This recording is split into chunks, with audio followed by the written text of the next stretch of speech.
আমাদের যে এখানে গ্রামটা আছে না, হাড়জোর উপরে, হ্যাঁ, আমাদের বর্ষার সময় প্রতিবার 4 বার 5 বার করে জল উঠাতে হয়।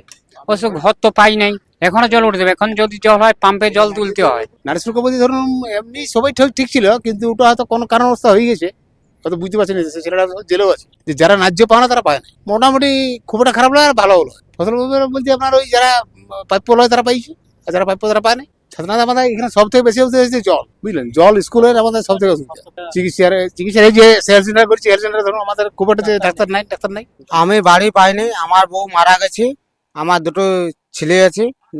আমার ছেলের বয়স হচ্ছে একজনকে 12 বছর, একজনকে 11 বছর। আমি তোমার কাজ করি, আমার ছেলে মামা ঘরে থাকে। আর আমার ঘর একটা ভাঙা, তো আমি এখনো আজ পর্যন্ত বাড়ি পাই নাই।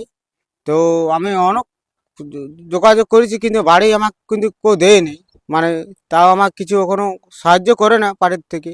কিন্তু পার্টিকে আমি ভোট দিই, কিন্তু পার্টি আমাকে কিছু সাহায্য করে না। কিন্তু এবারে পার্টিকে আমি কিন্তু ভোট আমি নারাজ, এবারে পার্টিকে আমি নারাজই দিতে পারি, কিন্তু পার্টিকে আমার কিন্তু আমার কোনো সাহায্য করে না। আমার ঘর দুয়ার কিছুই করছে না। তাহলে আমার ঘরও দেয়া, ঘর আমার কাছে দেয় না পার্টি। বলতে পারে পার্টি আমার কোনো ঘর দেয় না। আমার নাম প্রতীক পাবন বাউরি, আমার নাম নামছড়ের ঘর। আমি বলে দিতে পারি, আমার বাবার নাম হচ্ছে মঙ্গল বাউরি।